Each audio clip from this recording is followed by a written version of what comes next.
Howdy folks! How's it going everybody? Welcome to L2PS2 episode 9. For those of you who don't know, I am ItZMuRdA. I've been playing PlanetSide since 2003 with the beta of the original PlanetSide 1. It's my favorite game series of all time, and I am primarily a infantry player. I play all three factions, as you can see here. I actually have 4 characters because I'm a crazy person. But that aside, the show is focused 98% on infantry. Occasionally I'll be in an ESF or a flash or something like that. And it aims to, both serve as a informal Q&A in the chat. You guys can ask questions anytime you have them. I have a whole monitor blown up dedicated to chat, so I'll try to read and answer as many things as I possibly can. And beyond that, we kind of just go into a little bit more in-depth thought processes and analysis into my gameplay choices, the decisions that I make, the classes that I play, the fights that I choose, things that I recommend, and so forth. So I said I was going to play TR and VS today. Last week when we talked about it, because time got away from me and I pretty much played NC the entire show. So I said I was going to play TR and VS today. We'll probably try to split the time, about a half hour for each, depending. I'm just going to hop into VS since it's at the top of the list right now on my character list. And something I did want to spend a moment just talking about is the Halloween event that's going on in-game right now. So I'm sure plenty of you already noticed. I believe there was an alert that ended recently, so we probably won't get an alert during the show, or maybe towards the very tail end of the show. But that might be for the better, since pumpkin hunts are albeit a little frustrating in their current implementation, and probably pretty boring to watch me just flying around and things like that. So for what it's worth, I guess there's a few different spots to look at. You can go to the depot. The first page shows Pumpkin Patch 1.1.0 notes. If you click on that, it'll take you to all of the Halloween items that are in the depot. The slasher and the candy cannon are available for purchase with certs or station cash like any other weapons, and they're the only 2 items that'll be permanent for use year-round if you do purchase them. They're also required to complete 2 of the 6 directives, and I'll show you that if you do go that route. The other 9 items are masks. All of them, well, let me say 7 of them, all but the Ichabod Crown, the pumpkin face, and the Empire-specific colored Inferno skull, like violet for VS, or crimson for TR, azure for NC. These 2 are the Empire-specific, whereas the other 7 will, well, let's say the other 6 will unlock account-wide if you buy them with station cash, or character-wide if you buy them with pumpkin seeds. The Skull Noir, while it is NS, is pumpkin seeds only. And it is very expensive for how little pumpkin seeds you typically get on any given day. But that aside, there is a directive under the events tree. By the way, I love the new directive interface in general. And this is the other thing that you have to kind of, is somewhat sought after during the event. There's a few different tiers as per any directive.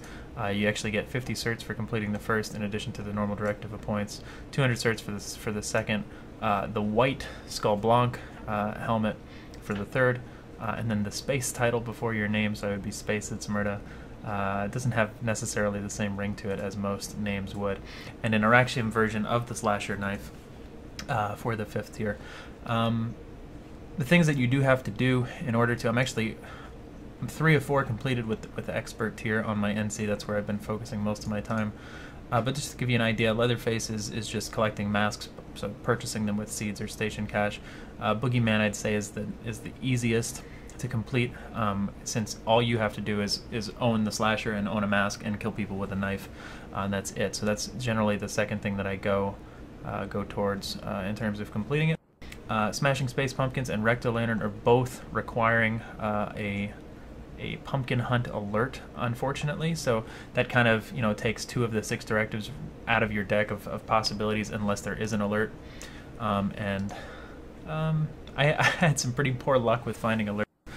Since then I've found a few, and I guess I can say I wish there were more pumpkin spawns up at any given time, and I wish that killing those pumpkins dropped more seeds, just based on the directives, and if you're trying to get like any of these helmets, let alone the Skull Noir for 1,000, the current values are just frustrating to say the least. But not here to complain or anything like that. But I'll be honest, it's not often that I have something negative to say, if you know me. So I'm hoping to see some further tuning to those values, because right now you could literally fly around. Like pretend that there was an alert on Amrish right now, just to give you guys a heads up on that. And I'm only going to use Observer for the purpose of displaying this on stream. But normally I'd be in an ESF, just flying around. Yeah, right. Try cassette soon. Normally I'd be in an ESF flying around, and you're looking for pumpkins on the ground. They often spawn along roads and regularly traveled areas. I think more so than not. You're not usually going to see them just in the middle of nowhere. And the rumor is there's 100 up at any given time. So if you have 100, one dies, then another one respawns somewhere else. Out of like 600 to 700 spawn points, depending on the continent that you're on.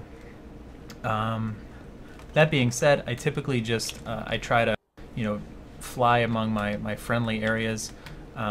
If I can, since I'm a bit of a Care Bear when it comes to pumpkin hunts, and I don't really engage enemies unless somebody's firing on me first, and I have no other choice. So I try to fly loops around friendly areas, and so far I've had better luck with the ItZMuRdA and the indoor alerts. Maybe I'll get 8 to 10 pumpkins in the entire hour of the alert. So just to give you an example of how infrequent you are, and you only get a couple seeds per pumpkin, some of them only even one seed. So I feel like for an event that's only available 1 month out of the year, there should be pumpkins all over the place almost. You should be able to find one every couple of minutes if you're looking hard enough. Maybe one every minute or two. And maybe then the current seed values would be fine. Or if they are going to keep them a bit rarer, especially when so many people are hunting for them, then I hope to see the seed values go up for killing them.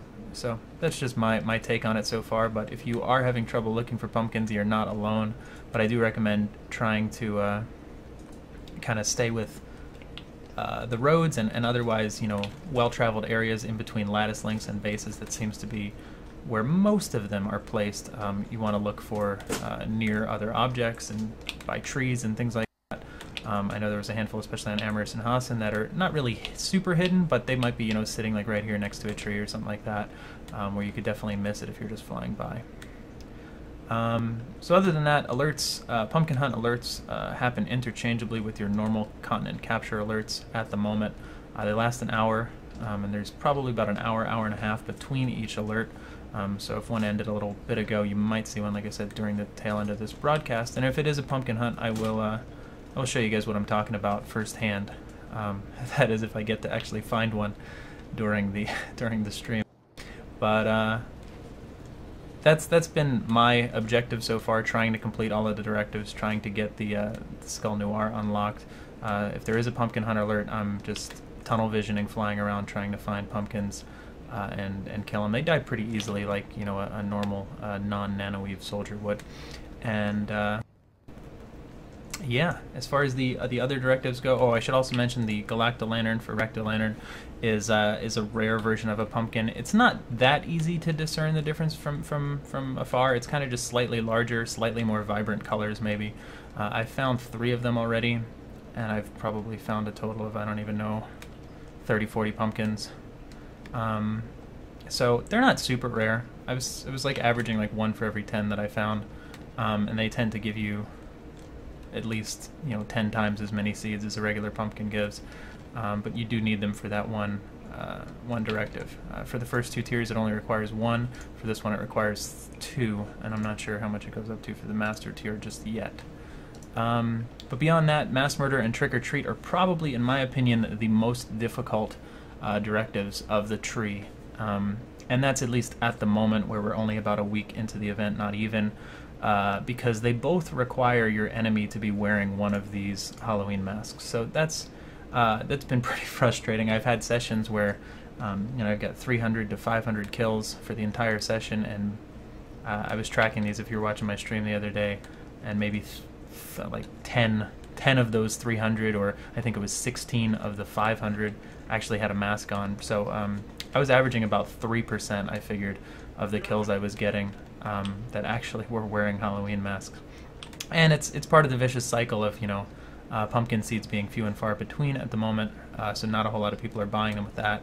And something I should mention, all of these things, the directive, the rewards, the alert, all of that only lasts until November 9th, and then anything you've purchased and earned you will get to keep beyond that, but you won't get to use again until like another, you know, Halloween event or something like that in the future. So you're not going to completely lose anything, but you won't get to equip it after November 9th, probably for another year or so until next October. So people are reluctant, of course, to spend station cash on you know, seasonal sorts of items. The things that you do get to keep, again, are the knife, the gun, the Araxium version of the knife if you manage to complete that, and the space title. But all of the helms are temporary, and completing the directive is temporary, although you will, of course, keep the directive points and stuff like that. So yeah, Kane just put in chat some of the values for the master tier, which are pretty crazy high. So that being said, and then we're going to get into gameplay here, but I just wanted to open up like the first quarter of the stream with some info, because people have been asking me questions, you know, advice on both the alerts and getting kills with these. And if you know me, I'm a bit of an achievement nut. I you know, go after directives and achievements and Araxiums and things like that. Pretty much any game I play, and PlanetSide 2 is no different. So I wanted to try to give some advice on that, as well as just what has been working or not working for me so far. So Trick or Treat, I'd say, is the hardest, and probably in its current form going to be the one that I skip, since you only have to complete 5 out of the 6 for the master tier. It shouldn't be that difficult, but it is, since you're working with, albeit a fun secondary weapon, the candy cannon. It is still frustrating to kill with, being a pistol and being a weak pistol at that. So if you're not only, you know, kind of handicapped already because of that, but then your enemies need to have their mask on, then yeah, I mean, it's just, given the current rate of people wearing masks, it's very difficult to find enough people wearing masks that you can also kill with the candy cannon. So it's probably going to be the one that I don't do in order to complete master. Although, and I've mentioned this before, I'd really like them to see them lift that restriction and just make it kills with the candy cannon. You can even raise the number, and I think it would just be a lot more enjoyable of a directive to complete, since it's still somewhat of a challenge to actually get kills with the pistol. But the part that makes it frustrating is that they also need to be wearing a mask. So when you couple the fact that 1/3 of the directive can't be completed unless there's an alert, and 1/3 of the directive can't be completed unless your enemies are wearing masks, you can see where the frustration comes in. So I know SU has already tuned some numbers, and hopefully, you know, still got more than a month of this event left, so hopefully they will continue to hear feedback and tune some additional numbers. But all told, I've been enjoying it so far, and I hope that any of that advice may help you guys out. And if you have any other questions, feel free to let me know. You'll see me here and on my stream over at ItZMuRdA.com most nights of the week, trying to do anything I can to progress these directives some. So without further ado, we'll spend the next remaining 3/4 of the show playing some TR and VS, and I think I owe you guys some Vandal action as well.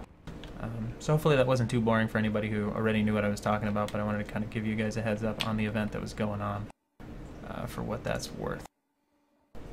Anybody has any questions pertaining to Halloween or not, feel free to ask at any time. For Tri-Set, I will explain my map, because I do all the time. I normally set my friendlies to gray, my enemies to 2 different shades of red, just because that's what makes the most sense to me as far as easily identifying friend and foe and stuff like that, especially since I play all 3 empires.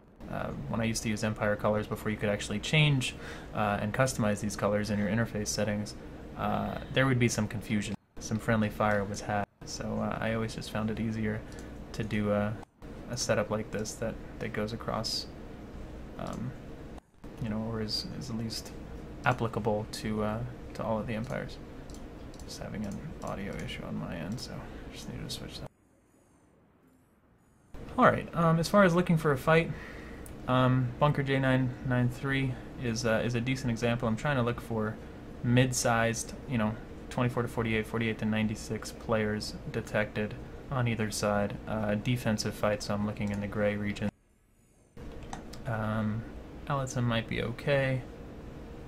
Region Rock would actually be a decent example of a defensive fight for TR, where they're slightly out-popped. You can also check the reinforcements needed.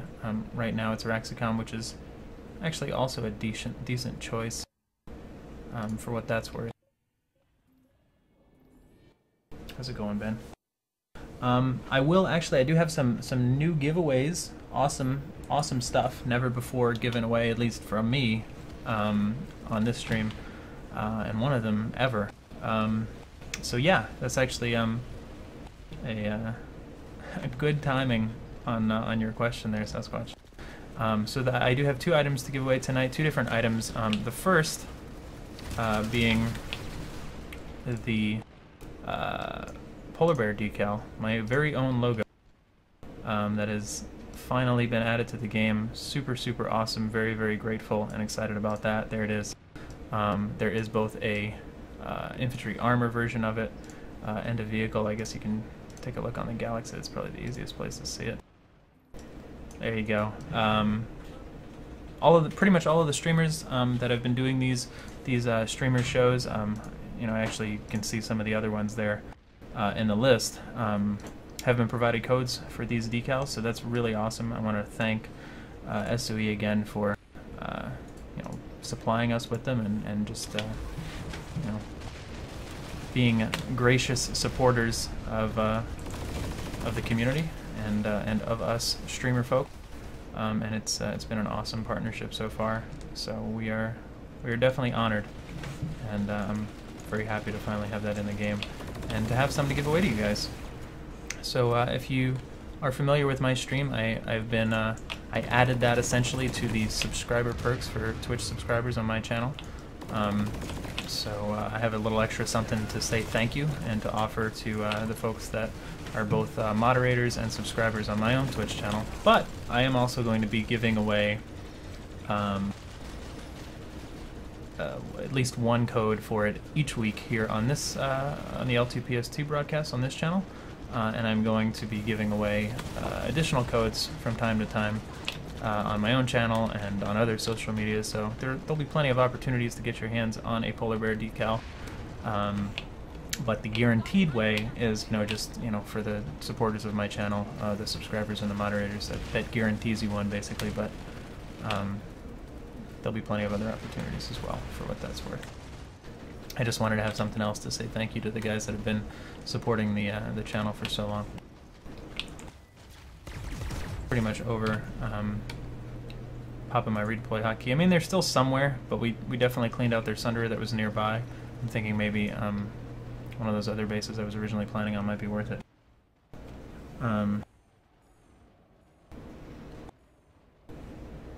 Rockslide has a small offensive. I did notice, by the way, and I was talking to Zoran the Bear about this earlier today and last night, that there was some... Oh, there you go. There's more people at Rockslide now. I might check it out. That there was a issue with redeeming some codes on the SOE end today. I don't know if it's been resolved or not, but if anybody has any issues, just let me know. But we did notice that, both him and I, getting some unusual error messages. But I will go ahead and pop up a polar bear decal code here in the bottom of the chat momentarily, so be ready for it. You do have to type it in for this stream, since that's pretty much the most efficient and fair way for me to give it out at the moment. When I'm on my stream, I often use like a randomizer to roll dice and stuff like that, so try to be as fair as I can. I also made the text considerably larger, based on some feedback I had last week regarding it being harder to see on lower qualities and whatnot, resolutions. So hopefully that helps out, and I'm gonna go ahead and flip it on here real quick right before I respawn. So good luck, have fun, and there'll be plenty more polar bear codes to come if you don't get this one. And thanks to those of you guys who have been moderating and/or subscribing to my channel and already have one. It's much appreciated, and I'm very happy to be able to supply you guys with them. And thanks again to SOE for supplying me with them. You know, I never would have thought that. Oh, I have a candy cannon. I never would have thought that I would have had that opportunity. You know, 2 years ago or however many years ago, and I am very grateful for it. Hey, Nick. So what you can be doing, speaking of Halloween, if you are interested in working on the whatchamacallit, the directives, is just to make sure that you have a mask on. Uh-oh, PB's being crazy. Make sure that you have a mask on at any given time, since that is required for both the general kills, the mass murder kills, require both you and your enemy to be wearing a mask. And the... Holy shit, it's a cat. Surprise, cat. And it's also required for the boogeyman kills, which I think is much easier since you can you don't need to have your enemy wearing a mask for that one. You bet, Master Glass. Congrats, man. So yeah, but I would recommend having a mask on at any given time. If you don't want to spend station cash for it, you can, you'll have to get some seeds.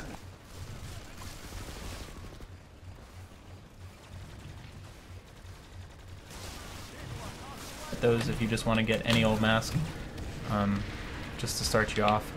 The skull face paint would be my recommendation in that regard, since it's the least obvious if you're trying to stay a little stealthy or whatnot.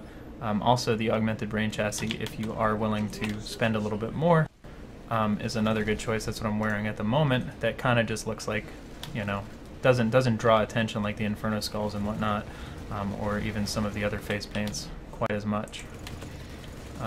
Unless you do want to draw attention, then by all means go for it, but given the fact that I'm also going to say, you're going to want to be hunting people with masks as much as possible, you're going to want to be prioritizing them as your targets, since they're so few and far between, even still. You're also going to be prioritized from your enemies if you have a very obvious mask on, so just something to keep in mind there in that regard. You'll see probably at some point during this what the Infernal skulls look like if you haven't seen them, but they're very obvious. They actually look really cool, but extremely to see.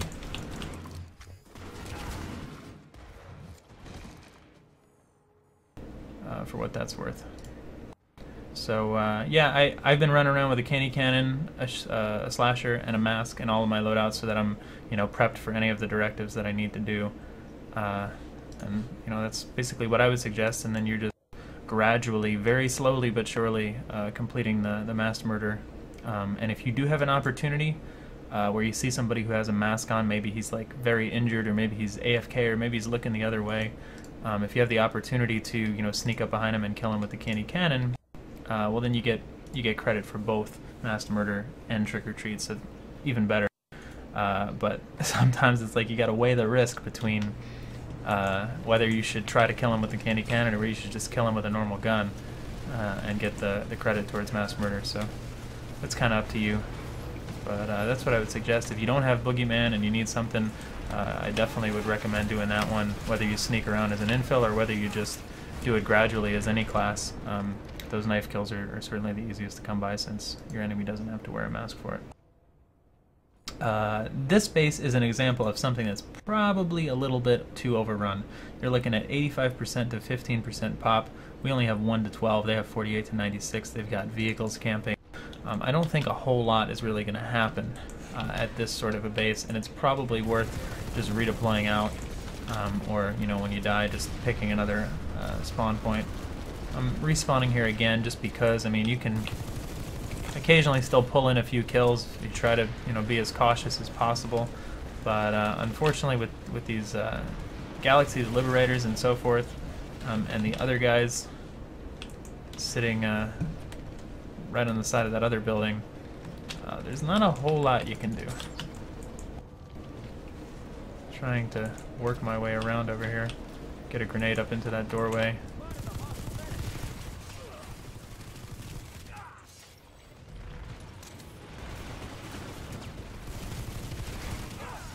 The analyst helmet from the PTS always tricks me into thinking it's some sort of a mask also.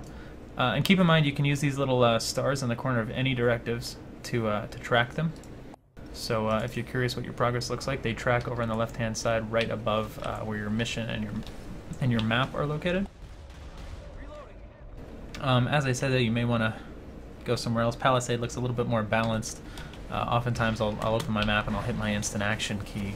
It might be bound to either home or I, depending on when you installed PlanetSide or if you've rebounded at all. And just take a look at what that might offer you. Sometimes it's not a base you want to be at, sometimes it is. And it's a quick way to get out of Dodge and check it out. Hey Renamon, I appreciate that, man. Thank you very much. Yeah, I really like the updates to directives this recent patch. The tracking, the summary page, the progress bars. I think that overhaul was really good. It allows you to display a lot more information a lot more easily. I am on Emerald at the moment. And Renamon, if you are interested, I do stream most nights of the week over at ItZMuRdA.com, or my Twitch handle is ItZMuRdA_TV. I can paste it in the chat as well. My streams are usually, you know, the same sort of thing as this, kind of informal, casual Q&A, infantry gameplay, and so on and so forth. And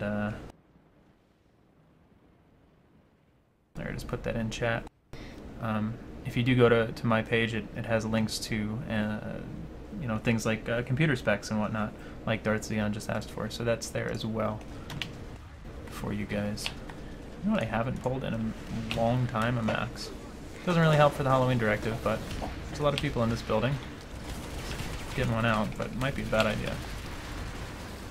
Yeah, the codes are unfortunately one-time use, but I will be giving out at least once, at least one every week, and probably more than that over on my channel as well. And I actually have another code to give out here in probably the next 10 minutes or so. A platinum version of the NS11C carbine, which is really awesome. Looks like they just started developing codes for the platinum weapons to be used as giveaways, so be on the lookout for those in my stream or other streams as well, since that hasn't really been an item that has been a giveaway before. I was afraid that was going to be an AV grenade, but rather just a reward for the Recruit Rewards program. So I do have a code for the NS11C Platinum, and that's kind of the plan for the giveaways for now. Probably do the same thing next week, give away one of the Platinum NS11C codes as well as one of the Polar Bear decal codes. I don't have unlimited amounts, unfortunately, so I try to pace myself with roughly 2 giveaways per show each week.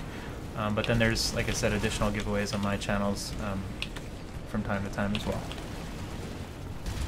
as well as the guaranteed Polar Bear codes for my Twitch moderators and Twitch subscribers.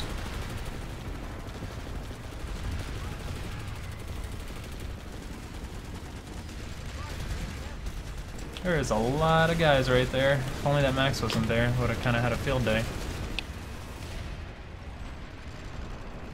Yeah, unfortunately, Upgrade Never. I don't have the ability to change the title.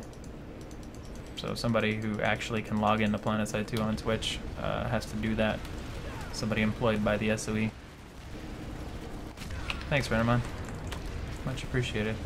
Yeah, they did up the members cert cap to 50,000 now. I don't know if I'll quite hit that all that often, but most of my characters sat at about 10,000 a lot of the time, and I would really only spend when new things came out or whatever, so it's a refreshing break to be able to go above that cap and then bank even more for the future.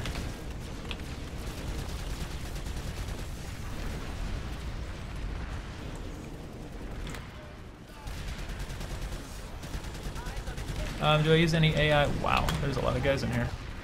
Other than the blue shifts for the VS Max, Yeah, I'd say nebulas are really the only other one that I use regularly, and I try to use those when I'm in close quarters, towers, inside buildings, maybe biolabs, depending. I think blue shift's the best all-around go-to choice, but yeah, I definitely do.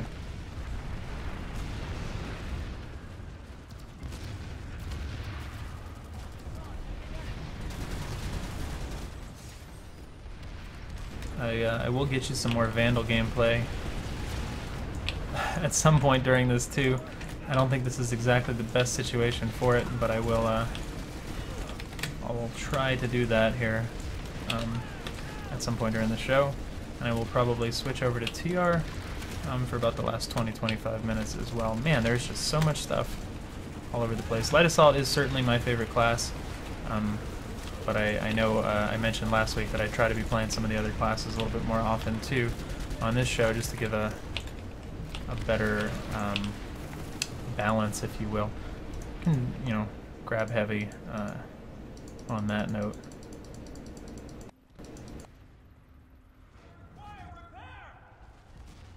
I don't know that there are benefits to using dual quasars over anything else, but they're not bad.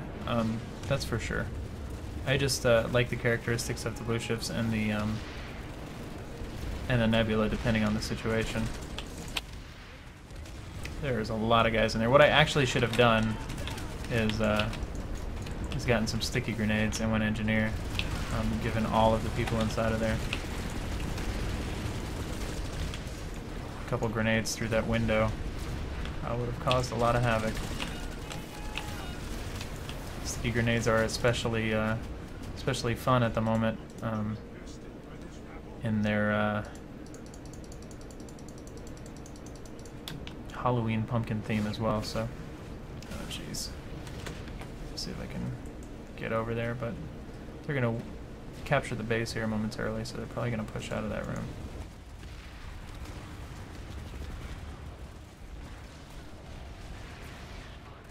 Oh. Figures, there's a max right there. Well, that ruined everything. Jeez. I should have grabbed NG the first time instead of heavy. Crimson Bluff. No hotspots over there. It could be developing though, or maybe they're just progressing on the base. I'm definitely a keyboard and mouse sort of person. I've been playing PC games since the 90s, and just kind of grew up on keyboard and mouse, so I've always preferred that over controller or gamepad or anything else of the sort. Plenty of people do make good use of them though, and PlanetSide 2 is coming to PlayStation 4 sometime this year, so it's not too far away. And there's going to be, you know, full-on solid controller support that's already well underway. So if that's your thing, it'll be there for sure. But keyboard and mouse is definitely my preference. Using the Pulsar C at the moment, I know I said something about not playing Light Assault, and then 2 deaths later I'm back to Light Assault, but it's generally the first loadout I kind of grab at a base that I just arrived at, scope out the situation as well. Having the high ground, being able to get on top of buildings, especially from a defensive angle at towers, I think is hugely beneficial. So I was using the Pulsar C there with typical high velocity ammo for advanced forward grip, sort of a loadout. I'm wondering what the difference here is between these two loadouts. Interesting. Flare is kind of my go-to heavy assault LMG for the same sort of situations, mid to long range, running forward grip high velocity ammo as well. Favorite VS carbine probably is the Pulsar C. I know it doesn't have the close quarter stopping potential of most of the other carbines, especially like the VX67 and the Serpent, but nonetheless I think it's still my favorite. I'll run it in a lot of even close to mid-range engagements, just because I love how accurate it is. I love the damage per shot of it and whatnot. Flare is somewhat similar on an LMG side, although it is a little bit more clunky, if that makes any sense. It's not nearly as usable in close range, or as interchangeable in close range as the Pulse RC is for a carbine. This is more of a mid to long range, and that's that. Up close, you definitely want an Orion, if not even an SV88.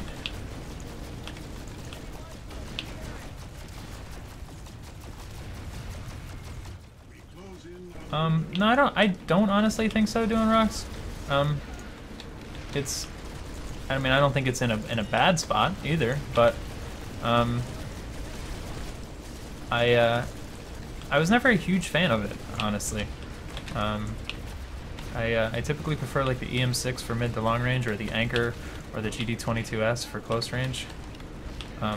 So the Gauss Saw is like a middle of the road LMG for me personally. That doesn't mean that it's not a good weapon, depending on your playstyle. Actually, what I'm doing right now would probably be very good for the Saw, where I'm sitting pretty much still, shooting downrange at targets. That's kind of the situation where the Saw is very beneficial, but it suffers quite a lot from movement, which is not a characteristic that I'm a fan of. So you really kind of need to be sitting here pelting targets, where you kind of have the freedom to use cover like this and whatnot to stand still.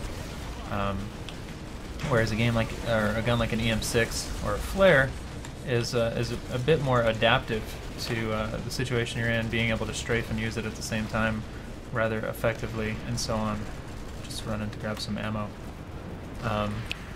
So while it's definitely not bad, I don't think it's overpowered.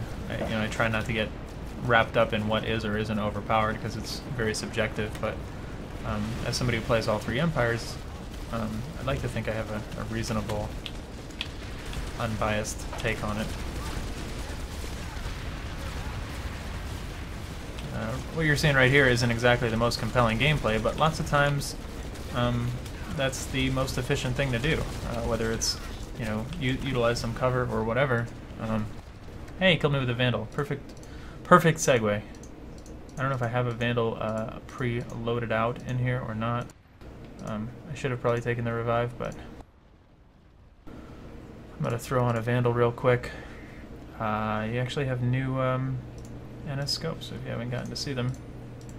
They are a little bit obstructive, to say the least, of your vision, but other than that, not bad, not bad. I'm going to throw on the obligatory Candy Cannon and Shanker. I pretty much always run alert incoming, Nanoweave, Hunter. For the Vandal, I guess I could still run Battle Hardened for the Screen Shake, regular grenades, recon device.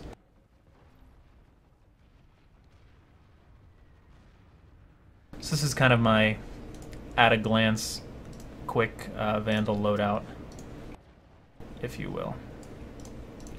I know we had spoken about it last stream, so I wanted to get a little bit more gameplay with it. I don't know if we kicked them out, unfortunately, or not. Yeah, so Vandal with laser sight would be my recommendation, because forward grip, you really don't get the full benefits of it, or really any benefits of it, on a semi-automatic weapon. Maybe you can tell the difference. I typically can't. I usually prefer. Oh, that's ours.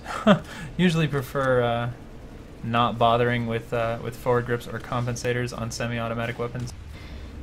So I just feel like there's not a whole lot of great choices. And if you look at it, the hipfire is not terrible. It's not great by any means, but if you get in a jam where you are up close, right on top of somebody, and you have to hipfire it, you'll do all right. So that's why I opt for the laser sight. It's obviously, like a situation like that.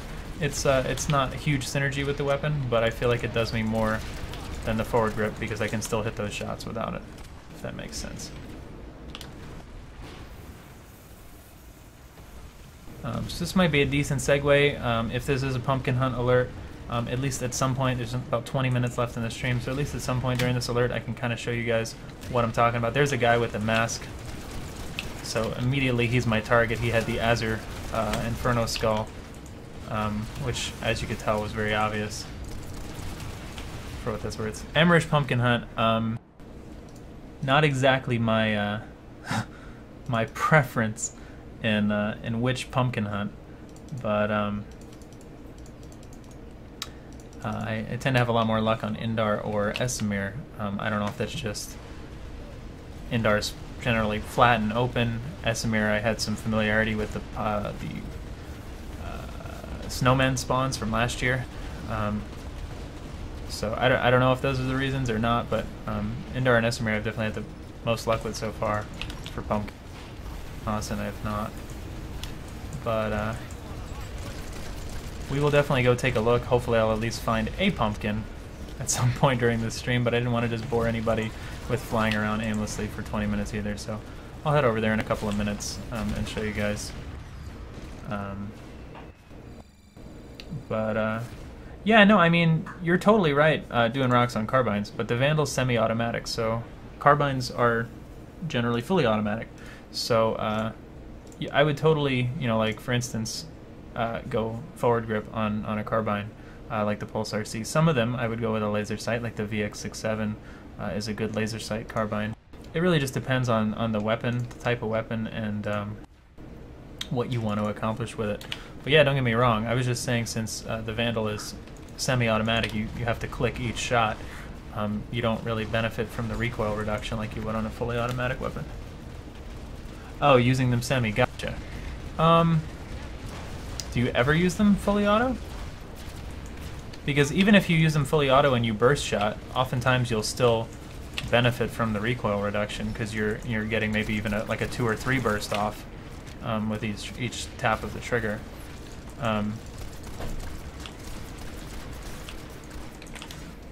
But here's some Vandal play at least. I do really like the new look of the NS scopes. They just, as I said, are a little bit obtrusive or obstructive. Hey, it's X3Z8. A little bit of dancing around and using a medkit in combat while somebody else saved me there. That's why we love our medkits. Oh, that was just all sorts of bad. I thought I was gonna hit him with both of those shots, hit him with none.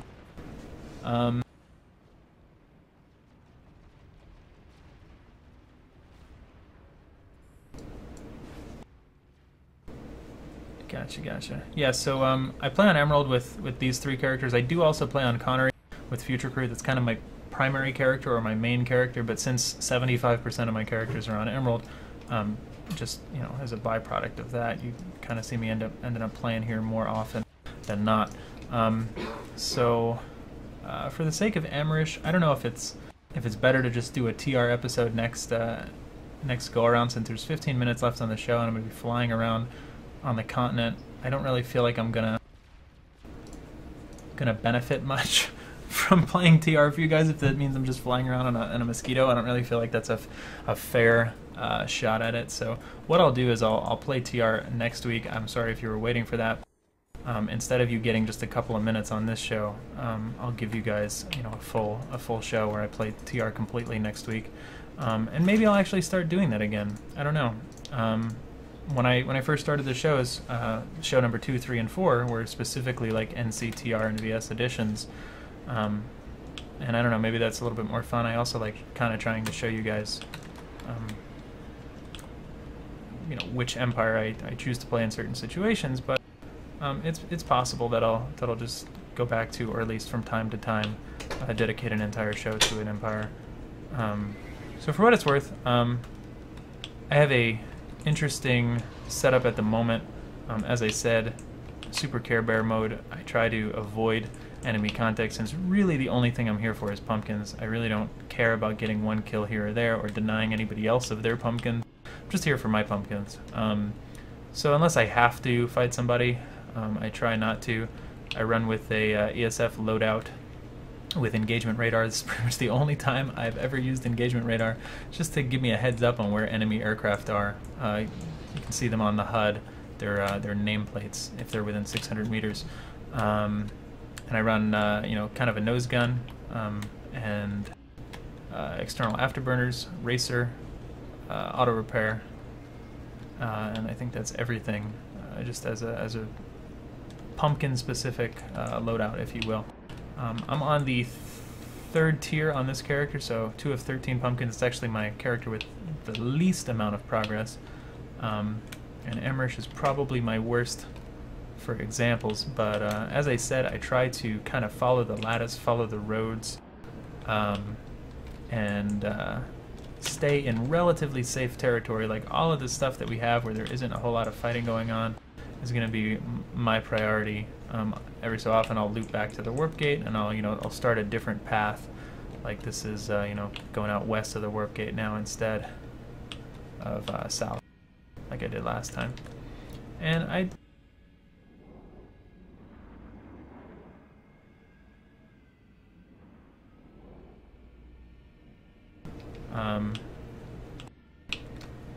and I'm sure there are ones that I miss, but we'll see if we can't find at least one in the duration of the remaining 15 minutes of the stream. Hopefully it's not too boring for any of you guys, but since we're right in the thick of the Halloween event, there's still a month of it left, I wanted to at least devote a show partially to this. Next week's not going to be me flying around for an hour just looking for pumpkins, but I wanted to try to give some examples on this show.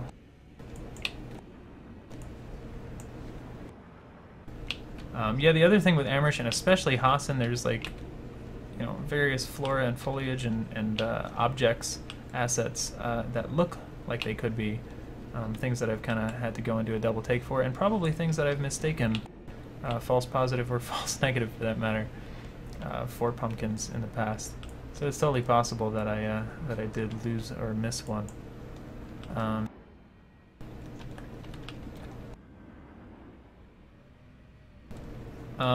Prefer for TR LMG MSWR in most cases, but I actually really like the Carve, and I use the Carve as kind of my mid-range.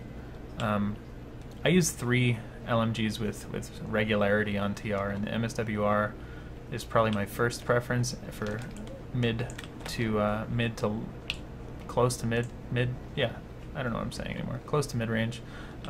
Carve kind of the next one out for like actual mid-range, since it can function reasonably well at all ranges, but it's not like a master of any. And then the TMG 50 being the long-range alternative, which will suffer compared to the other two in close range, but it's pretty hefty at long range. So you can kind of tell what I'm talking about here.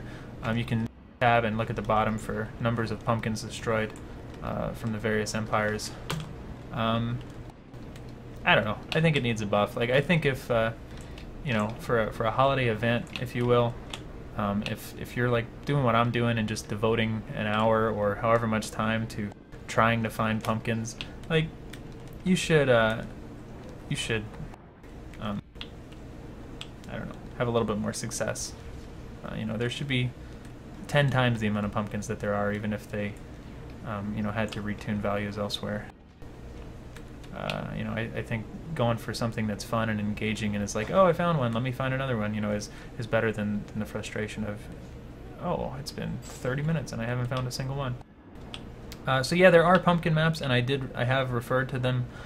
They're definitely not complete for what it's worth, and I feel like it also wastes time if I'm like so specifically trying to follow a map and then like stop at every location to look for pumpkins. So I kind of have a general gist, and that's why I was saying I'm better on Indar and ItZMuRdA, because I know exactly where a lot more of the locations are of spawn points right off the top of my head.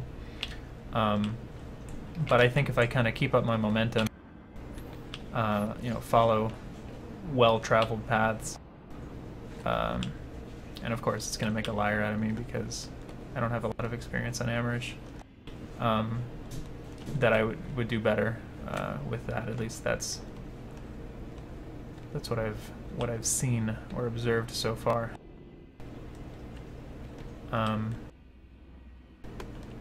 Yeah, no, I mean, no offense taken at all, right? But that's the point of holiday events. So any MMO or any game that you've seen that has done holiday events, they oftentimes will take away from whatever the general gameplay is to introduce something new and temporary. And you absolutely don't have to participate in it if you don't want. but I like this sort of thing, so I do.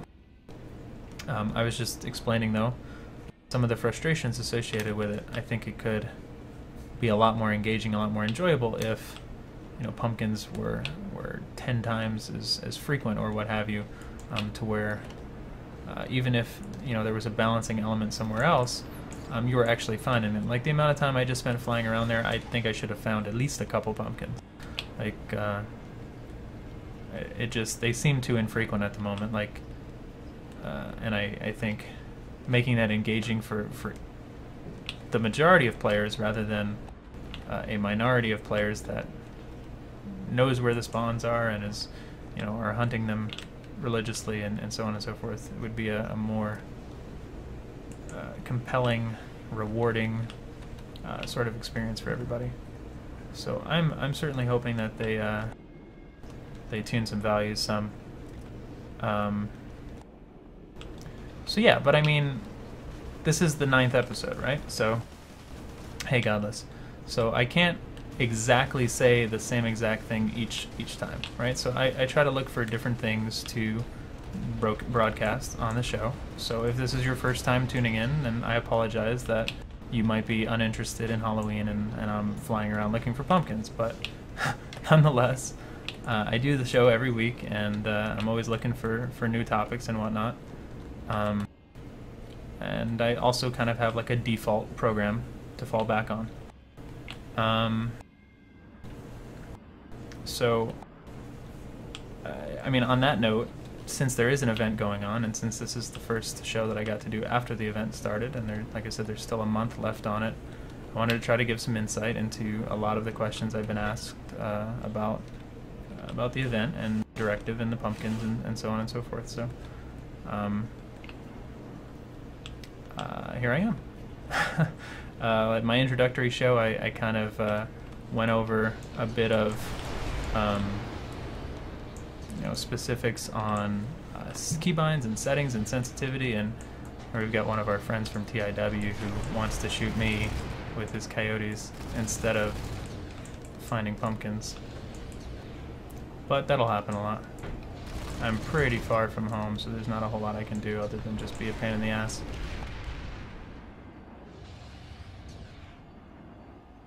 But all along, I am still looking for pumpkins while I'm flying around. But anyway, like I said, feedback is well noted, and I'm not at all planning on, you know, flying around looking for pumpkins every single L2PS2 for the month of October. No, not at all. I just wanted to do one show where we could take a look at that stuff, and also kind of give you guys some additional insight in that regard. When it's kind of futile at that point, I figure I'll just get a fresh start at Sank and do it all over again. At least that's what I have been doing, just to give you guys a idea. But yeah, no, I totally understand and agree with the frustration of the event, and likewise, I don't want to bore you guys to death with it. So I just thought I would kind of talk about it at the beginning, go over the directive some, and then showcase it at the end when we so happen to have an alert tick, just to see if I could be of any help to anybody. Yeah, underage, right? So on that note, I mean, there's only 5 minutes left in the show. I'm going to probably just fly around for the rest of it, and then next week will be largely focused on TR gameplay, not flying around looking for pumpkins, and we'll kind of go back to basics in that regard. But I do hope that I help somebody out with this stuff for this episode, if nothing else,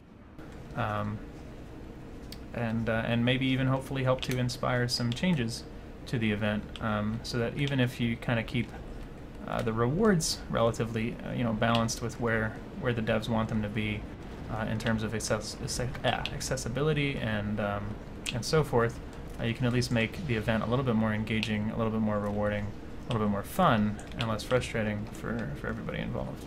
So I'm going to throw that other code up on the screen here for the NS11CP. It should be, you know, pretty sought after, especially if you didn't participate in or haven't gotten enough participation in the Recruit Rewards program.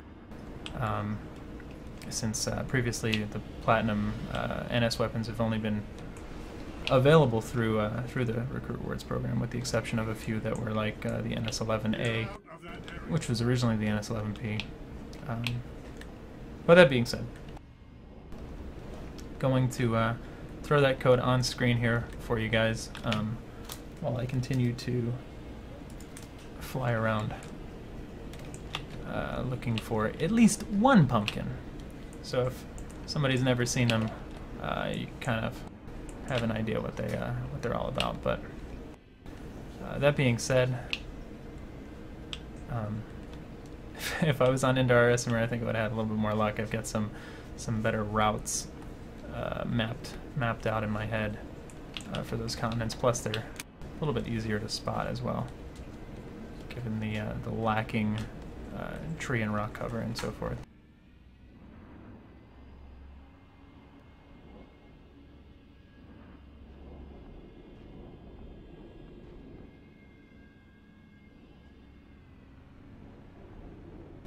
Nice upgrade.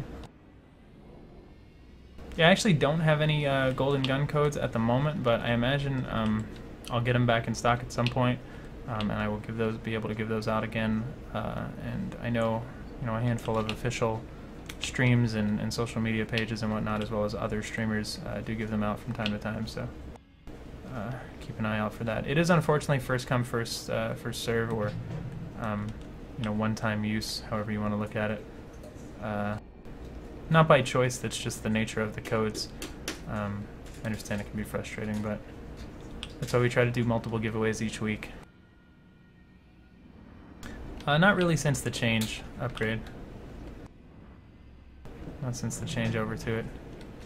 I used it back when it was the Enforcer modified, when it was absolutely abysmal, but not since.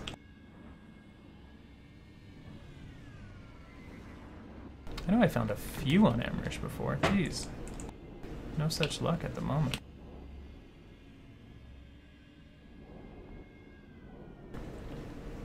Thanks, Buff. I appreciate it. And again, apologies, guys, if the flying around looking for pumpkins and whatnot was not particularly your cup of tea, but I was just going off of the fact that, like I said, the event started recently. It still has a while left on it, and I was getting questions on email, YouTube, Twitter, Twitch, and so forth regarding pumpkins. Some people were having terrible luck with them, or just the directives in general, so I wanted to try to help give any sort of insight that I could. But next week we will be back right here at 9:30 p.m. Eastern, or 6:30 p.m. Pacific, on the official PlanetSide 2 Twitch channel with our normal, regularly scheduled infantry gameplay. I tried to at least still provide you guys with some of that during this show. And I will focus on TR even just for the next week's show, since I haven't really gotten to play them much during this show and last week's show. So I want to give you guys your fair shake. It should be account-wide, yeah. I mean, it was with Recruit Rewards. I think they try to make most...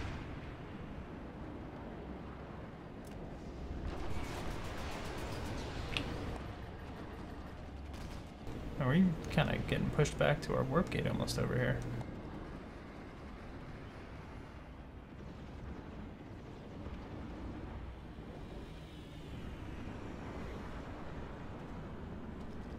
So often these little things pop up and I think for a second that they're a pumpkin and they're not. Don't really want to get involved in the massive air battle going on up there. Oh, speaking of pumpkins, check that out, and we're going to end the show. Oh god. Well, there you go. There was two of them. Even if I didn't get them, that infill managed to get there at the exact same time. So I guess that's kind of a good example of some of the spawns on Amrish.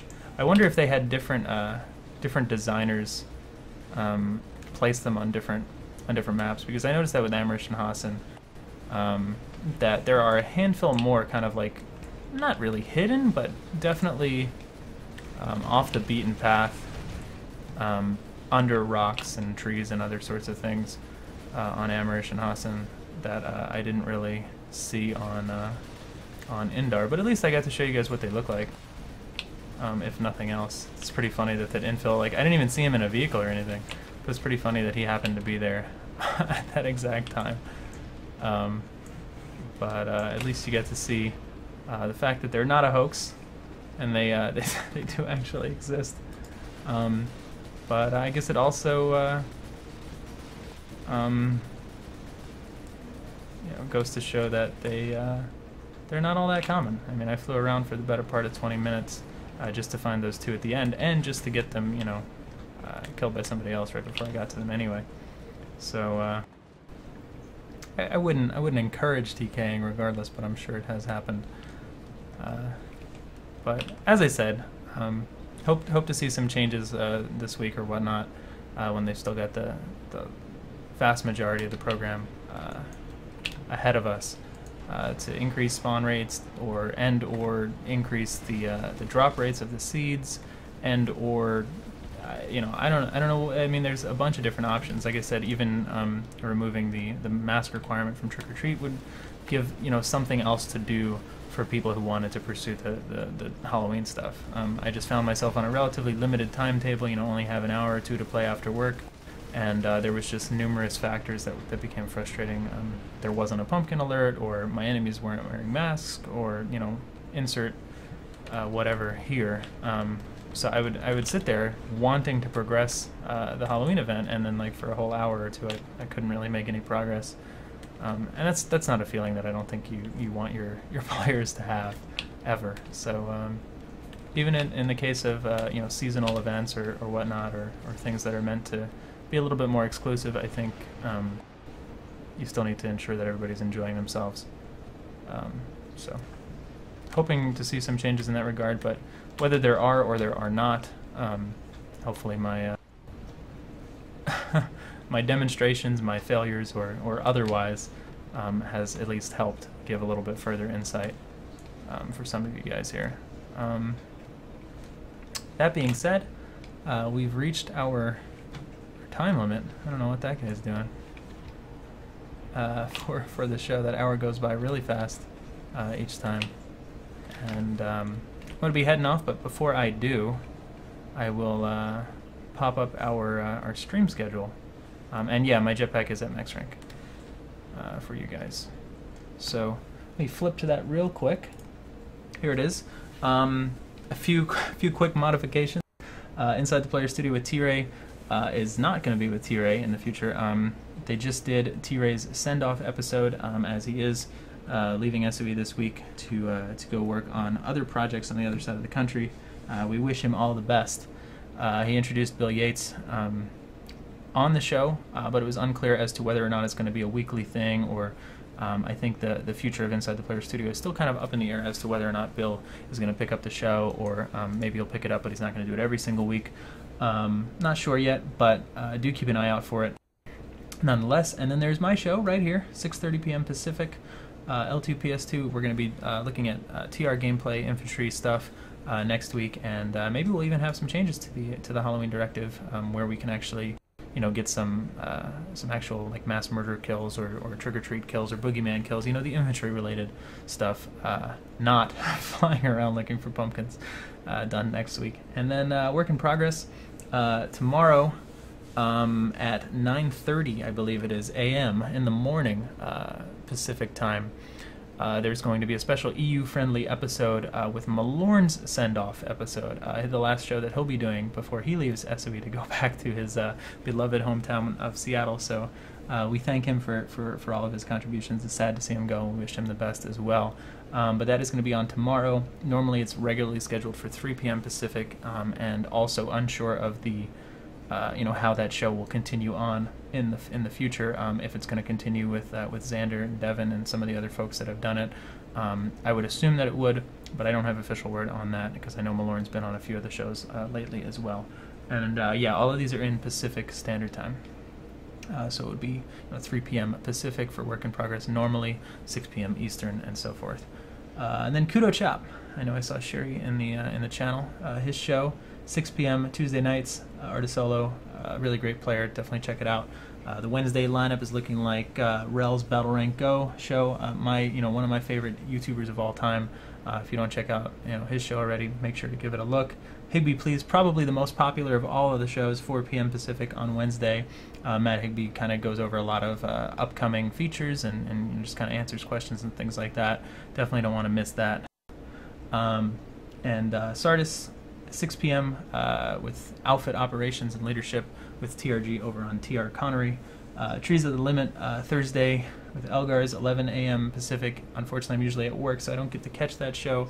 But that started recently, a couple weeks back, I think, and is going strong. So be sure to check them out, especially if you're in the EU or whatnot. There's that time slot is a little bit more easy to digest. And then Friday at noon Pacific, Attack on Our Axis with Kid Riot, going over some competitive and more analysis-related stuffs. And then the good old fun with Bear Force 9 with Zora and the Bear, Friday night at 6 p.m. Pacific. Zora and the Bear, another great YouTuber. Always a lot of fun, always a lot of laughs. So be sure to hang out with him and check that out. And look out for all sorts of giveaways from all of us. Got restocked with some various codes, some new things, some decals of our own. So it's really exciting. Thanks again to SOE for that. That is much appreciated. And keep it locked to these shows. I will see you guys next Monday, but make sure you tune in to the rest of the shows on screen as well. And if you do want to catch my stream, if you enjoyed yourself, I promise there will be less pumpkins. Actually, I can't promise that just yet, but you can check it out over at ItZMuRdA.com. And I welcome you guys. I have my own schedule posted there where I try to stream most nights of the week. So I will see you guys around.